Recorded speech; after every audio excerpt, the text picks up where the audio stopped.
Welcome to the More Than Anxiety podcast. I'm Megan DeVito, and I'm the life coach for stressed out and anxious women who want more out of life. I'm here to help you create a life you love to live where anxiety isn't holding you back. Get ready for a lighthearted approach to managing anxiety through actionable steps, a lot of truth talk, and inspiration to take action so you walk away feeling confident, calm, and ready to live. Let's get to it. Hey, everybody. Welcome to episode 55. So normally, if you've hung around here before, you know that I talk a lot about anxiety. I talk about how it affects your body, how it affects your mind, and all the different ways that you can calm down and think clearly. But this week, I'm going to change it up just a little bit. I don't know if I've mentioned it, but earlier in the year, I was involved in a mastermind where I got to meet a ton of amazing women and men who are life coaches, all the different niches that they do to help people. But there was one person that the very first day I thought, I got to talk to this girl. Like, I have got to meet her. Her name is Janae Young. And I asked her last month if she would be available to do an interview. And she said yes. And I have to admit, I fangirled a little bit because she's incredible. She brought my mom heart and my teacher heart and my coaching heart all together into this huge explosion with what she does. Janae is a recent college graduate.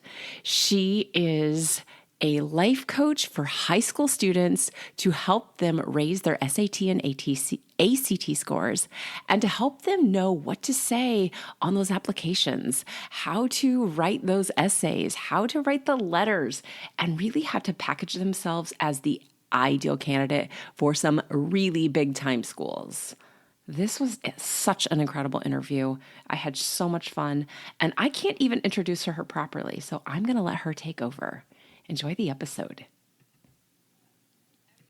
Everybody, thank you so much for joining me today. I have been so excited to be able to share Janae with you. You guys are going to love this interview, and I'm not going to take time to introduce her because she's going to do such a better job of introducing herself. So, everybody, I want you to meet Janae Young. Tell us all about yourself. Tell us everything we need to know. Hi, I'm so excited to be here. My name is Janae Young. I'm a college admissions coach. So I work with high school students throughout the college application process to raise their SAT and ACT scores and get accepted into their top schools. I've been doing this work for over 7 years. Since way back in 2016, I actually started my business at 15 in high school. And I'm now a Stanford alumni that works with high school students full time. So I love my job. I love coaching, and I'm super excited to talk about all things teenagers, all things college, whatever, wherever our conversation guides us. So yeah. I have to tell you that so a little backstory, I have never actually met Janae in person, but we were in the same mastermind. And I remember hearing her story, and it's like my mom heart and my teacher heart and my coaching heart all just like exploded at the same time. Like, I have got to talk to her. And like, you're the same age as my oldest kid. So I'm like, oh my gosh, like, I am old enough to be her mom, and she blows my mind. So yeah, tell me, like, I would love to hear your story again. Just like, what happened when you were 15 that kicked you into this, like, tell me the story. Yeah, definitely. So when I was 15, my business, as I think many people experience this, just started kind of out of like a basic need. For me, when I was 15, I knew that I didn't want to rely on my parents for spending money all the time. Like, I was kind of getting to a place of emerging independence, and I was really young for my grades. So I couldn't just go get a job at like Chick-fil-A. I was 15. And so I was kind of like, okay, like, let me try to find a side hustle that would allow me to get just $20 if I want to go shop at Forever 21 or something. And so my sister had told me about one of her friends. I remember it very specifically. We were in Gap with my mom and my sister, my older sister, and she started talking about her friend who had built out this babysitting clientele and could pay for her own bills and her phone and her gas. And I was like, that's so cool. She has so much agency. And so I said, okay, well, why don't I give that a try? So I tried to start a babysitting business. It did not work. It failed very quickly. I lived in a retiree neighborhood, actually. So I went door to door, and everyone was like, we don't have kids, but we'll pass on the word. And I was like, okay, great. So that failed quite quickly. And then I just always loved teaching. I was always the person in class who would buzz around and like try to help other students once I was done with my work. And I really loved talking and engaging and communicating with other students. And so I said, okay, why don't I try tutoring? So I just started with one person in my Algebra 2 class. I made an offer after class. I saw that she was struggling next to me in our seats. And I said, hey, I could tutor you after school. I had no idea what I was doing. I like set a price range. I think I said like, I'll tutor you for $10 to $12 an hour. And her mom was like, what does that mean? Like, is it 10? Is it 11 or 12? And I was like, pick one. Yes. Like, that's how naive I was. But I loved what I did. And so I started with one person, and then two became three, and then three became four. And I started to see the magic of peer education. When I would talk and connect with a student, they could get it in a way that they understood so clearly because I was speaking their own language. And so when I kind of was maybe at 5 or 6 students, I had to go back and play soccer in the spring. So my after school time was going to be consumed. And I said, okay, well, I don't want to disappoint them. So let me just try to hire someone. Let me just find someone on the side who could do this with me. So then I hired my first employee, and then one became two became three. And then by around like 16 or 17, I'd built out a full agency model in Wilmington, North Carolina, my hometown. So we were tutoring K through 12 students. I managed a team of tutors, and then I also was tutoring myself. And that's kind of how my company started. And then when I got to Stanford, and when I was going throughout the college application process myself, I felt like there was no one that could really understand what it was like to apply to college in this day and age, with the process having changed so rapidly and us being in kind of a more competitive environment than ever. And I would try to ask, I'd try to find coaches, and I just couldn't relate to anyone. And so when I got to Stanford, I decided to be that person that I wish I had, to kind of serve as a guidance point and mentor throughout the college application process. And I pivoted my business into test prep and college admissions specifically. And so that's what I've done now for years. And I've been blessed to work with students around the world. So that's kind of my story. It is the most incredible story. Like, I could listen to it over and over, and I'm still like, oh my gosh. Like, I can picture, my daughter is 15, and I'm like, no, like, I'm picturing, no, I'm not slamming on my daughter, but I am saying that like 15, like that is really, like, that's a young age to have all of that going. So at that point in time, were you already, like, was there a part of you in your mind that was focused on like Stanford? Or was it just like, yes, I want to make money so I can go to the Gap, or I can go to Forever 21? Or was that your focus? It actually, my focus wasn't to start it to get into an Ivy. And I think that's really important for people to know. I always, to speak to like what you were saying about being 15, I did a podcast interview last week, and I was talking about how at an adolescent's journey at 15, 14, 15, there's sparks of curiosity that start to rise. And so what I do with students when I work with them freshman and sophomore year is really nurture that, so that they're able to go and create whatever it is that they want, whether it's they start that club or they do that new thing, and they're just trying to figure it out along the way. So when I first started, I wasn't thinking of like building a multi-million-dollar company. I just knew like, hey, there's something that I could try. Let me just see where this could go. And so within a year, I definitely knew I wanted to scale it long term. I made that decision at 16, which was significant to say, like, wow, gonna build $1 million company and, do this thing. It started so innocently. And I always like to say to students, like, you never know where that spark of curiosity is going to take you. So just run with it. So that was kind of that. But my older sister, I have a sister who's like 3 years older than me. So when I was a freshman in high school, she was a senior. So she was going through the college admissions process. So I got to see that in my home directly. And she ended up going to Princeton. And I went to a high school that was not competitive. So it was a really big deal. Like, people didn't go to Ivy League schools at my high school, let alone young Black women. And so there were so many people that looked up to her. And so I definitely think I felt the pressure of that as I was kind of going through my own stages after she'd left home. And I probably, when I look back, like, in addition to spending money at like the Gap, right? It also probably was this moment of wanting my own image, like my own thing that I could do, not being trapped in her shadow. And so I think it was like a perfect storm of things that led me to make a really bold decision that obviously changed my life. Yes. And that's incredible. So your sister went to Princeton and you went to Stanford, and in the middle of this, so I like that you spoke a little bit to this, like breaking out of my own, like kind of getting out of your sister's shadow a little bit. So what was it like to have that really big desire to like, I'm going to grow this $1 million business or this multi-million-dollar business. Yeah. And oh my gosh, like those are some big shoes to fill. Yeah. What was that like, that pressure, or how did you handle that? That is a good question. So my family would never say this, but I think for context of the pressure conversation, it's like helpful to know. So my parents met at MIT. That's where they did their undergrad. So they're both engineers. And then my sister went to Princeton. So by the time I was going through the college application process, it was like everyone in my family went to an Ivy League school. And I was like, and they never, I think a lot of the students that I work with, sometimes they have parental pressure. And so that's something that we're always coaching on, but I actually didn't have it significantly. Like my parents obviously wanted me to do the best, but they were like, whatever you do, wherever you go, we're going to support you. So it didn't feel like it was in the home, but I think I just felt it like a pressure cooker inside of myself of wanting to live up to those expectations. And so I definitely was very focused, very driven in high school. I think the biggest thing, like I now have tools that I coach people with on how to manage that pressure, but I don't know if I knew how to do it at the time. I think I was just like doing the best I could to go through it and hoping that it all worked out at the end.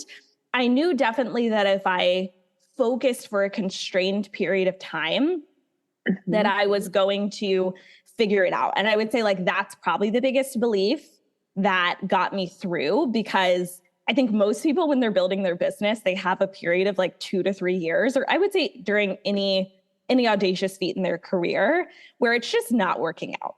That's just the beginning of entrepreneurship. It's just not doing that. And so that was, for me, like 16, 17, and 18, really vulnerable years in a teenager's life. And so I think for me, I was just like, yeah, I'm younger than everyone in this industry. It feels like I have no one that I can't like Google how to start a business as a 16-year-old. I tried, trust me, and it popped up with nothing. So I'm just going to figure this out. And I just trusted if I didn't quit, that I eventually would. And that even if it took me 10 years, like I would eventually figure it out. And I just said I wouldn't quit on myself until I did.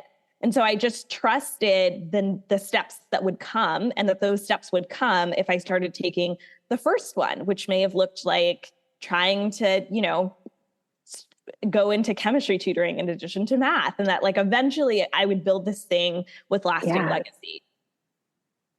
That's incredible. So when you're working, so you have all this experience, right? Yeah. Like there's this expectation that like, okay, I'm going to do this, and an expectation maybe that you set for yourself, and you might be tutoring kids. I know you said freshmen, sophomore, juniors, or not so much? Now I work with 9th through 12th graders. At 9th to 12th. I was working, I guess, with people who were in my grade. And so it was like, as I grew up, that was, I guess, what my clientele looked like. So yeah, but now 9th through 12th graders. Okay. So when you're working with those kids and you're helping them get ready for the SATs and the ACTs and to write those letters and the essays and all those things, and you're seeing them like, I have this big dream I want to go after.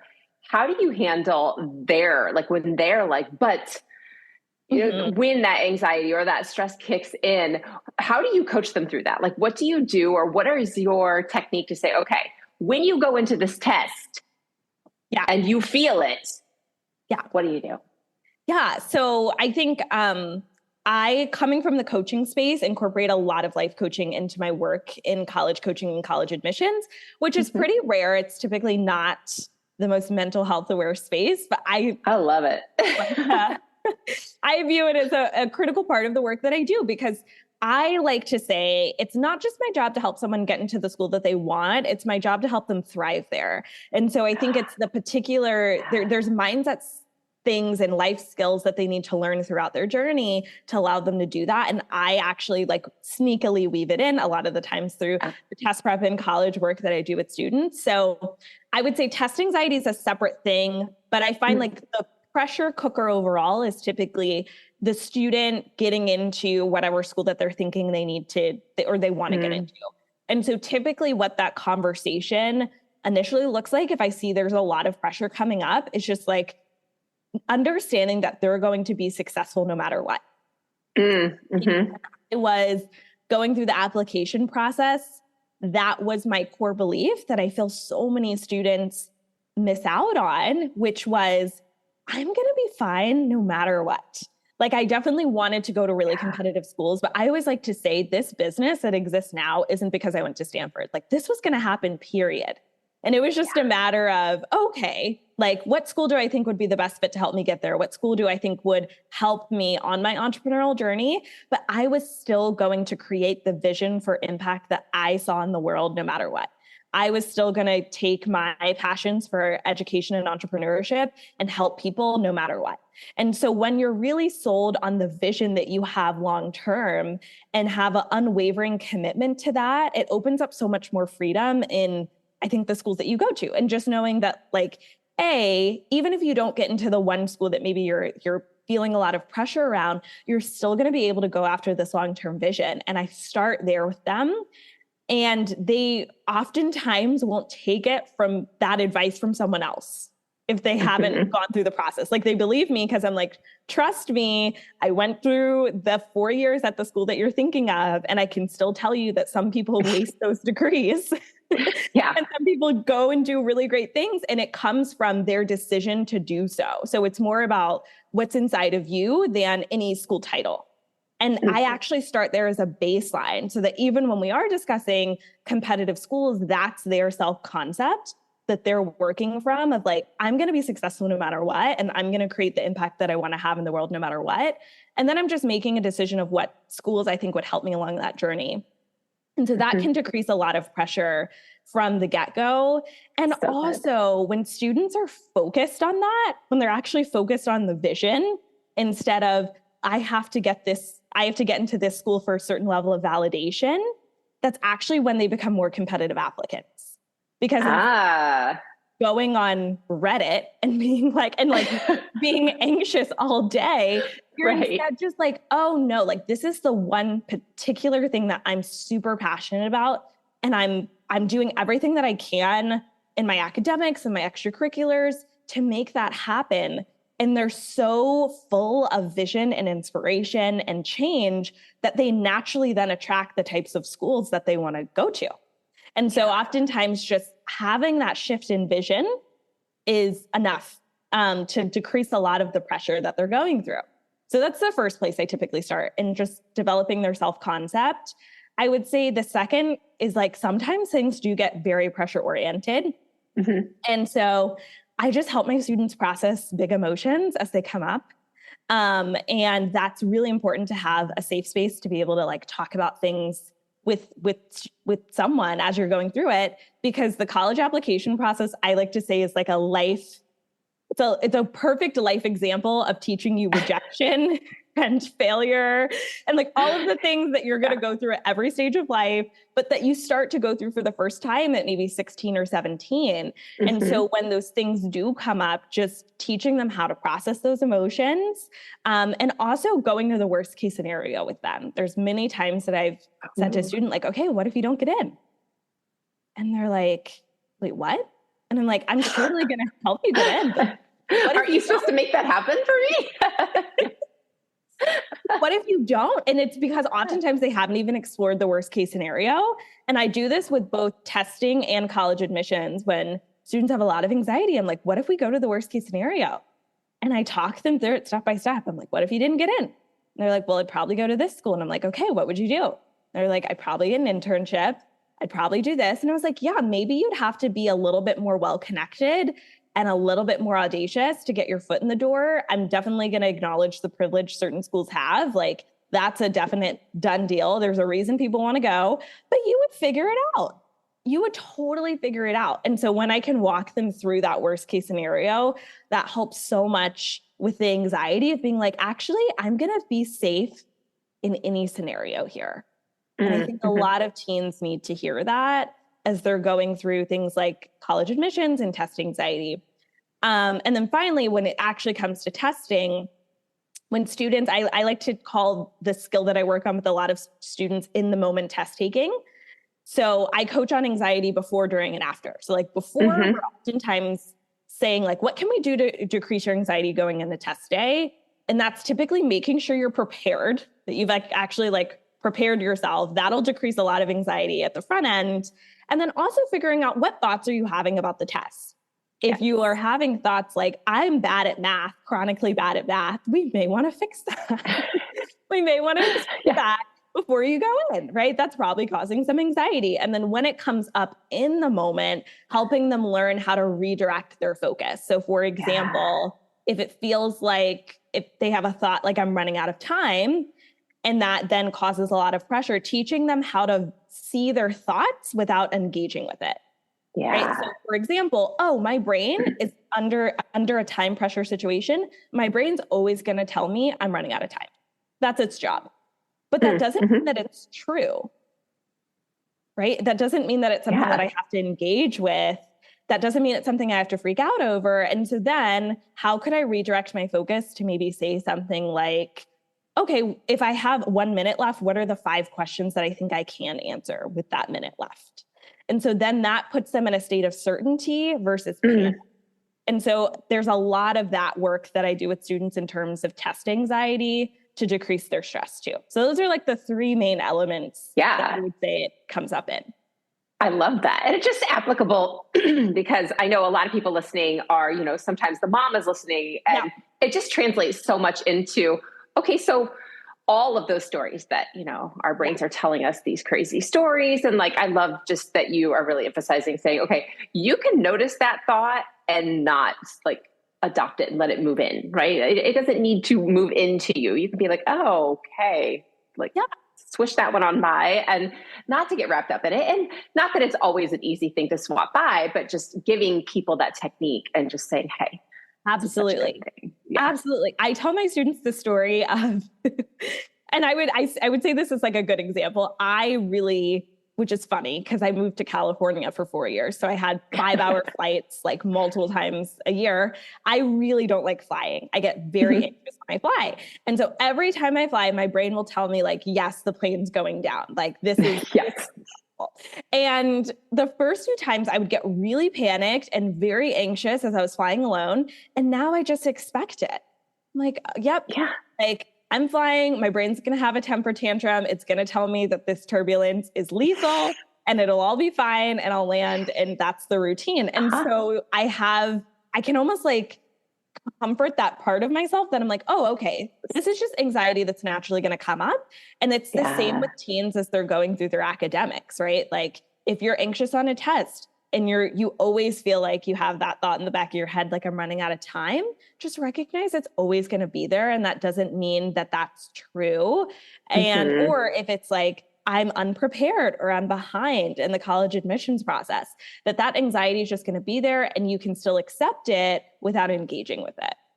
Yeah. It's such a big deal to be able to say, oh, okay, I know when I get on that plane, I'm going to feel like this is it. I should probably call my parents or something just to say goodbye before I take off. Yeah. And just saying, okay, this happens every time. And then letting yourself not leave the plane. Exactly. Which is such a big deal to say, whoa, we're not jumping out of this just because you feel this way. Yeah. And making that okay. Like, that's just what happens every time I fly. And so for my students, they're just like, this happens every time I test and it's totally fine. Yeah. And it's just such a world of difference when you're not like, how do I make it stop right now? Like I have to get off of this. How do I get out of it? I love that. That.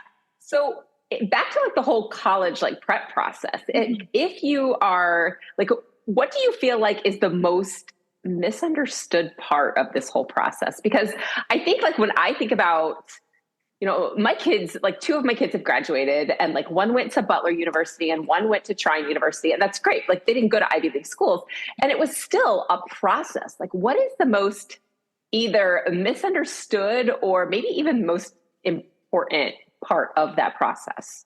Yes. I would say the most misunderstood, I love this question, is that the college admissions process starts senior year. That's what a lot of people think. And it actually is a culmination of your 4 years. Yeah. So a lot of people only start thinking about the college application process maybe towards the end of a student's junior year or the summer before senior year, when in reality, I teach a 4-step framework throughout all 4 years of a student's high school career. So freshman year is about foundation building. Sophomore year is about extracurricular exploration. So like exploring things that are starting to bubble up. Junior year is about developing leadership in maybe that area of interest that you're starting to see maybe a good fit. And then senior year is where we tie it all together with the essays and the activities and whatnot. But you can only, I always like to say, you can only harvest senior year what you plant in sophomore year. Ooh, I love that. So if you don't have certain activities that maybe you've done, you can't write about those senior year. If you don't have certain experiences, those don't make it in your application. And if you don't build the habits in terms of time management, managing procrastination, knowing how to work towards long-term assignments like a college essay, then those habits catch up to you senior year. So that's why I would say that's the biggest misconception, period. And then also, I think a lot of people only think that they kind of need college support, college application support if they are applying to Ivies. I actually just had a conversation with a girlfriend like 2 nights ago. And I was like, most of my students are not just applying to Ivies, they're applying to a lot of schools. And a lot of schools we've seen have like between 5 to 15% acceptance rates, from UC schools, UT Austin, Chapel Hill, Georgetown, obviously Stanford, Northeastern, Northwestern, U Chicago, like all of these schools that are outside of just those 8 that we call Ivies equally need support throughout for students to have really competitive applications. And even if your student isn't applying to competitive schools, when they do the work to have a strong application, it decreases so much stress for the entire family. Yes, for sure. I had a mom email me yesterday, and she had like forwarded my email to one of her friends and was like, save her contact info. We're not up at midnight doing any of my child's things. Like, it's just the best. There's no tension. And so I just think it's helpful for parents and everyone to realize it's a family project, and there's a lot of hoops to jump through, and it's changed drastically from decades ago. And so having that context, that parent education going in can just help everyone feel so much more calm. And also just knowing like also your teen at that point in time is going to be at the most resistant point in their teenage. Yes. So it's helpful to have someone that they can listen to. Like, my clients always say, like, my kid listens to you because you don't, you're not like another mom or another dad figure. Right. And I say, yes, that's so helpful, because it's really hard to be moving towards deadlines when your 17-year-old is like, I don't want to listen to you, mom. Like, so I would say that's just like the real raw truth of the college process. I don't know. You've had 2 students go through it. So what are your thoughts? Yeah, I think that it's very interesting, because I always like to joke that like my older 2 and my younger 2 are from separate families, and they're totally not. But I'm like, what happens? Like, they're so different. And it was funny, because I know that with my oldest, we went to all the places trying to find out, like, where do you feel comfortable? And it was funny for me. Like, I feel like the most involvement I had wasn't necessarily in the test prep or in the writing. It was finding a place where he was like, okay, this is really where I want to go. And we just went, I mean, we visited and visited and visited all these different places. And he had the benefit of, he had been to different like swim camps at like University of Alabama, and he'd been to IU, and he'd been to Purdue. So he'd been to all of the places. And I thought, like, in my head, I was thinking, oh, he's going to end up in Bloomington. And we got there. I'm like, he's not going to go here. Like, it was so funny, because I was like, this is not what I expected at all. And the last place we visited, we walked on, and it was 2 minutes. And I'm like, oh, this is it. Oh, Like, wow. it was just, yeah, it was just like a whole shift in his demeanor. It was like, oh, this is it. Mm-hmm. Like it just fit for him. And it was so funny. I did that with my daughter as well, where we just win. And it was like, okay, like, what do you think of Denison? What do you think of all these schools? And she's like, yeah.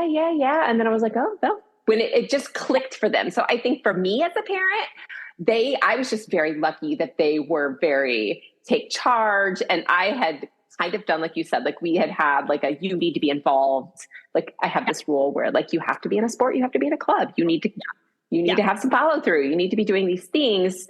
So I was just lucky. I feel like at that point that they were really good. Like had this amazing high school English teacher who they will still tell you it's the hardest class they've ever taken. And I'm like, that's incredible. Like, so we were very lucky on that end. But I think for me as a parent, it was just finding the place where they weren't sure where they wanted to go. They didn't have that, this is where I want to go. Yeah. And just to find the place where it was their fit and where I knew they were going to be so just exactly where they needed to be. Yeah. So yeah, I don't know. I love hearing like what your experience was with parents and like, where do parents fit in that equation from your end? Like, we're not writing the essay for them. I can't take the SAT for you. Yes.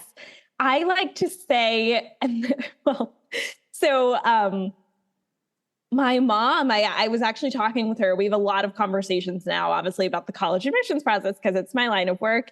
And so she will say sometimes, like I have coworkers that I see, like their kid's finally a senior and they're coming up on the process. And so they'll sometimes tap her and try to talk to her because she's an empty nester now. And so, they'll be like, okay, how'd you go through it? And she's like, I don't think you recognize that it's a project management. like the same skills that you apply in the workplace, you're going to have to apply for your kid with their deadlines and all of the things. And so I think parents just want to say like, okay, knowing that, having that context, where do I want to kind of fit in that role? And so I know for so many parents, they're like, it's so helpful to have someone else that I feel like who is like on top of my student and like knows the deadlines, knows what they need to be doing and when.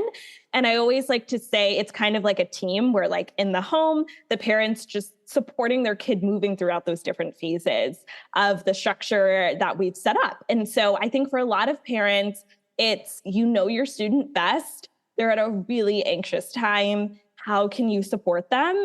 While they're also obviously needing to be held accountable in some manner as they're moving throughout these deadlines that are high stakes and important because it's college, right? It's the next 4 years for them. So don't miss the deadline. Don't miss the deadline. So I think it's a delicate balance. Like I see sometimes people are very hands off and that can kind of lead to missed deadlines. And then sometimes people are very hands on and that can lead to resistant from a student too, if they have too much parental pressure. So I think it's just finding that middle ground of how can I be supportive and also help my student with all of the things that they're managing. Yeah. So good. Okay. This just brought to mind a question that I gave Janae questions that I wanted to like know about, but now all these other questions are in my head. Please keep them going. And I'm like, okay, I have one. So the state of Indiana is now doing like all juniors take the PSAT, all seniors take the SAT, whereas before it was just like, you can take it if you want, let's sign up, here's like test Saturday, and now they're taking it. And at the same time, a lot of state schools, or not necessarily Indiana state schools, but I think country, like nationwide, we're seeing them say, oh, well, we don't necessarily need SAT, ACT scores. What if that is a thing? Like, how does that affect admissions or the process? Such a great question. So test optional is, I think, one of the most poorly communicated things in the college application process. I don't think schools have given parents and families the information they need to actually make a good decision. So I'm happy to break it all down. Happy to break it all down. I like I said, I did a podcast last week and literally the podcast interviewer was like, this is wholly self-indulgent. Like, I have questions about my kid. Can I ask them? I was like, absolutely. Just go for it. So with the SAT and ACT, starting with COVID, many schools went test optional, meaning that it is optional to submit your scores. That is different than test blind. Test blind schools don't consider test scores at all. There's actually not a place. for them. So for example, the UC system is probably the most famous school system in the country that's test blind. They did away with test scores within the last year or two completely. So you can't even submit them. They are all test blind in California, for the UC schools in California. So that kind of leaves a lot of students and parents in the situation of, do I take the test? What should I be thinking about? The general rule of thumb is that if you're within the 50th percentile, so basically the average score range for a school with the data that they share, which schools will share their data of typical test scores for a student, that you should submit. You should submit those scores. If you are not within that score range, you should not submit those scores. So I always like to say by the time you're a senior, you want to have I like to say weapons at your disposal. Like you want to have your scores, you want to have the best grades possible. You want to prepare yourself for every different option and opportunity, because a lot of teens change their mind throughout the college application process. And it's the worst to get to the point by senior year where you're like, actually, I want to go to that school and now I can't because I didn't prepare myself. So I like to say it's probably, if you can, best to take the SAT 1 or 2 times to actually have your file. And then you get to make decisions school by school based on what schools you want to submit to and what schools you don't. There are some schools in more conservative states that have started requiring test scores. So for example, the state of Georgia requires test scores. And some school systems, they'll say it on their website, will still require test scores. For competitive schools, it is advised that you take and submit scores.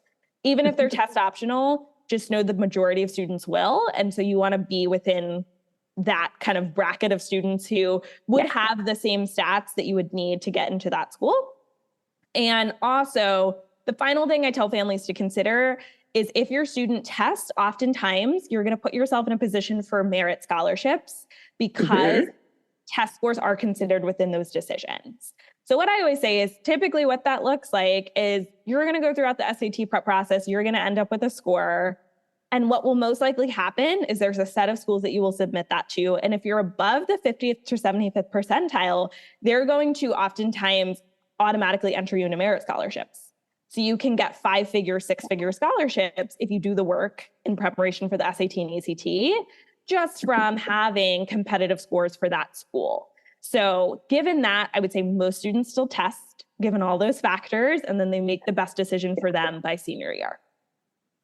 I have to say that I have been to so many college prep meetings, hey parents, this is how to do it. Yeah. This is the most thorough explanation I'm like, oh, this was good. Everybody should know this. Just from the parent side, I mean, I'm like, wow, these are things that I did not know, which is funny because I've done it twice and I'll do it 2 more times. But I'm like, I have no idea about any of this. This is so good. I love this.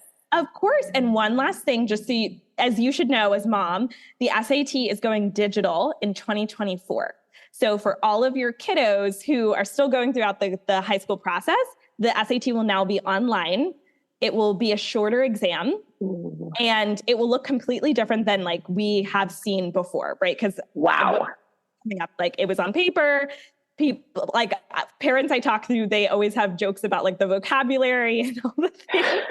Your SAT vocabulary was terrible. So the test look different. So what I'm doing with all of my clients right now is preparing them for that digital test because it is going to look different in format and length and just the way that the test is structured. For most tests so far that are on paper, it's you get, 20 questions, you take them in order, you skip the ones you can't do, blah, blah, blah, blah. Yeah. The SAT will be adaptive. Okay. Of tests, meaning that every student has a unique pathway. And the question that comes next is determined by how they answered the previous question. Wow. Yeah. So that will come into effect March 2024.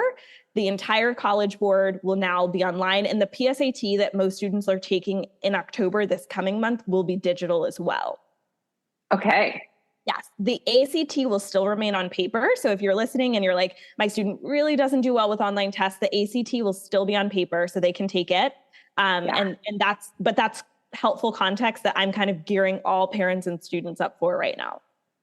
This is so interesting because in my head, Like if I'm picturing kids taking tests on computers, I'm like, I hope somebody gives them some paper because I'm my daughter and I just joked about this. Like I'm planning out this presentation I'm going to do to a bunch of high schoolers who it's this program where they're all like very entrepreneurial high schoolers. And I am planning it with like paper and pen because it's so much easier for me. And I'm like, wow, that's going to be a really interesting shift to see how that goes, I think. Will be a very interesting shift. And I do believe they will have paper, like scratch paper that they can write it out on. But no, it's definitely, it's something to be aware of, which is why, like I said, it's just helpful to be in the know. I literally have a parent letter where I just send out stuff of like, hey, moms and dads, these are things that I think you should know because things change so fast in the college process. That is incredible. Okay. So what is the biggest piece? Like if you were to say, this is the one thing I want you to know. Ooh. Like, this is it. You got to know this one thing. And if you do this, it doesn't matter if you are applying to MIT or you're applying to like the community college down the street. Yeah. This. I would say you have to know your application story. So a lot of the work that I do with students is knowing who they are competently and being able to convey that in their application. And you have to have a very specific idea of who you are and what your story is and what you bring to the table. It's some of the most important work that supersedes the application process, because when you do that work in high school, you step onto a college campus with so much more clarity of who you are and how you can take advantage of the opportunities that you have because you know what you want. So like for me, like I said, my rule of thumb for sophomore and junior year is rigorously explore the curiosity sparks that are coming up for you. So I always walk parents through the journey. When I was probably like 13, 14, I wanted to be an actress. And so I was really into theater and I did theater in high school. And then my grandmother was like, I don't think you should do that long term. So I decided to thanks, Grandma. something else. And then I decided on anesthesiology. I thought I wanted to go into medicine for a while. And then I couldn't stand the sight of blood, but I started a club and I did all these programs. So I got that context. And if I hadn't, I wouldn't have known that. And then, but as I was going throughout that journey, I was just picking up on, okay, well, what did I like about these things? With being an actress, I liked being able to vocalize my thoughts and feelings. And when I was trying to go into medicine, I wanted to help people. And so when I landed on entrepreneurship, I said, oh, wait, this has the qualities that I wanted in a line of work. And so by that point in time, I knew very clearly what I liked and who I was and what I was good at by the time I settled on entrepreneurship in high school. And so when I was expressing myself in my application, the way you build an application story is that you have 3 core themes. I do this with all of my students. So for me, when I was applying to Stanford, my themes were education, entrepreneurship, and social impact, which built up to this larger vision of how I wanted to be an educational entrepreneur. That was my thing. And so that differentiated me from someone who just was like, I want to go into business. Right? Then it's a very specific thing that you want to create impact in, and schools take notice of that because they're looking for who's going to come on our campus and do really great things on this campus and beyond and bring us a lot of donor money. That's literally the way schools think. So you as an applicant have to be thinking, okay, how can I sell them on the vision for impact that I have? And for any parents or teens who are listening that are like, I don't exactly know what that is, that's completely okay. I always say, like, go with what you know right now. Go with what you know that you like, with who you are, and let that shine in your application with authenticity. Because oftentimes students will compare themselves to so many different people and say, okay, well, my friend's doing this and my friend's doing that. And they'll overlook all the unique things that make them who they are. From that one challenge you overcame, or that time you stepped up as leader, or those little things that really light up your eyes when you talk about them, those are the things you want to put in your application. And when you do, you'll naturally have a very compelling narrative that colleges will take note of. So good. And I'm thinking, even as like a 47-year-old, and like, just to be able to say that I actually knew that much about myself as a teenager, because it is such an intense, they're trying to figure out who they are. And half the time I'm like, I'm trying to figure out who you are. How do you know who you are? It's like, Yeah. Who are you today?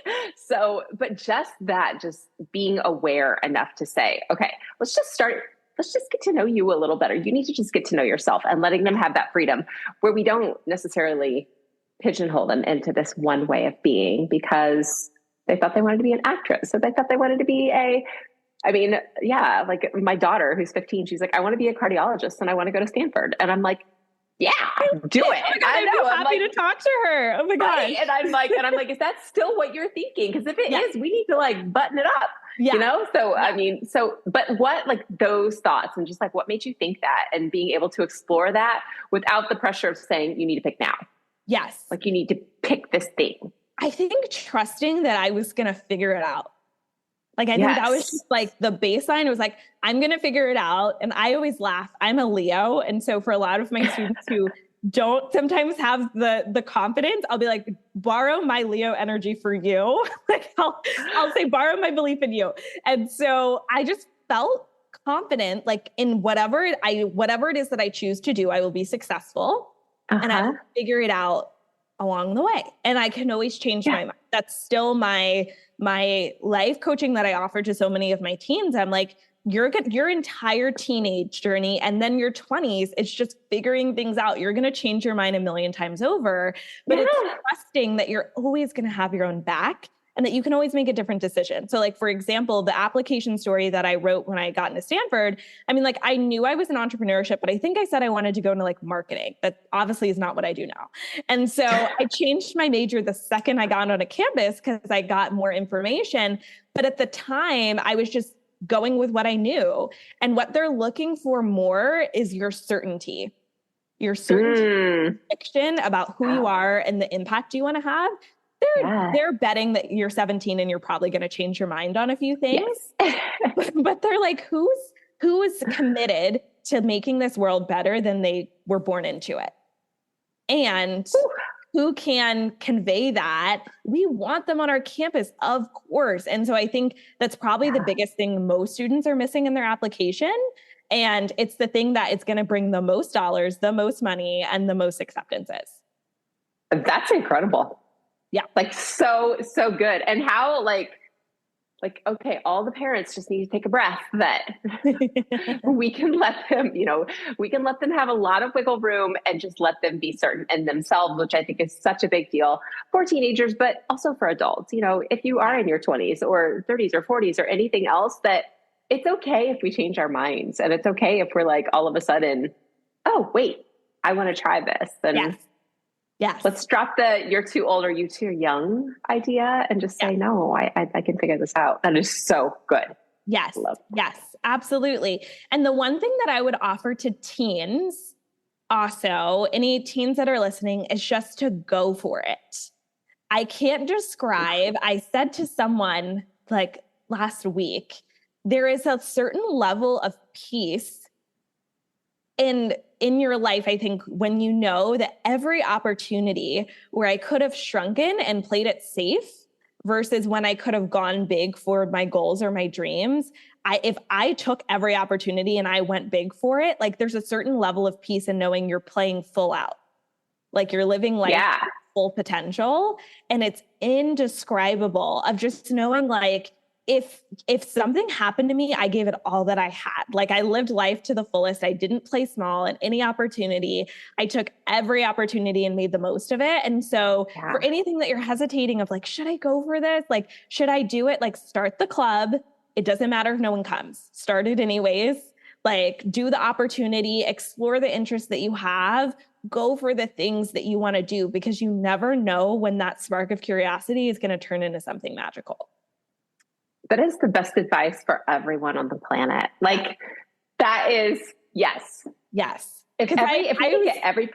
always say if I hadn't tutored like my first student by a trash can after cheerleading practice, where would I be? And actually for anyone who's listening, I've tutored for thousands and thousands of hours. I have hundreds of students in my programs. My first tutoring client quit after my first session because I was a bad tutor. Like at first I didn't know what I was doing.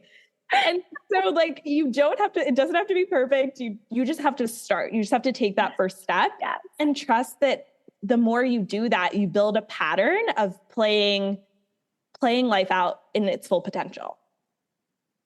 That's perfect. I always I have this thing where if everybody was doing the thing that they knew they needed to do, right? Like if they were like, I have this thing, I'm not really going to do it, but gosh, that would be great if I could actually do that. If we all played for that, how incredibly different would things be if we were just stopped being so worried all the time or anxious about what everyone else thinks, or what if I don't do it right or anything else, but just to be like, I'm in, all in. Yes. No, 100%. 100%. It's such a fun thing to imagine. Someday I think we're going to get there. I do too. And it brings me so much joy. Sometimes people say you work with high school students.